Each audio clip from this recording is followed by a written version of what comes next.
ప్రస్తుత అంధకార సంబంధము లోకనాథులతో ఆకాశ మండలమున్న దురాత్మల సమూహంతో మనం పోరాడుతూ ఉన్నాం. అందుకని చాలా మంది దేవుని సన్నిధికి కొంతమంది రాగలుగుతూ ఉంటారు, కొంతమంది ఆ పోరాటంలో ఓడిపోతూ ఉంటారు. అంటే దేవుని సన్నిధికి రావడం అనేది ఆ మహాశక్తి సంపన్నుడైనటువంటి దేవుడు మనకి ధరింపజేసేటువంటి బలమై ఉన్నది. ఆ బలం ఎవరైతే పొందుకుంటారో వారు మాత్రమే దేవుని సన్నిధికి సర్వాంగ కవచముతో వారు రాగలరు. ఎందుకంటే మనం పోరాడేది ఆ శరీర సంబంధులతో కాదు. చాలాసార్లు ఈ లోకంలో మనం చూస్తే ఒకరి మీద ఒకరు కొట్లాటలకి వెళ్తూ ఉంటారు.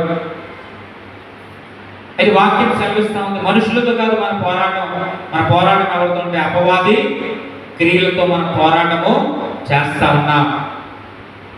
ఆ పోరాటంలో గెలవడానికి మనకి బలమునిచ్చే దేవుడు మహాశక్తి కలిగిన దేవుడు. ఆయన పేరు ప్రభువైన యేసుక్రీస్తు ప్రభువారు. అందుకని దినములు చెడ్డవి కనుక సమయంలో పోనివ్వగా ఎవరైతే సద్వినియోగం చేసుకుంటారో ఆపద దినమందు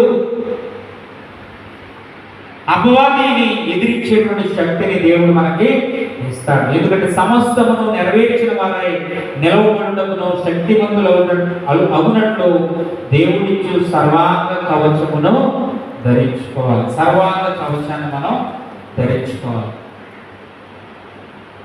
యాస్ట్రోనాట్స్ ఉంటారు, వ్యామగాములు, వారు స్పేస్లో వెళ్ళినప్పుడు వారు ఆ స్పేస్ సూట్ ధరించుకుంటారు.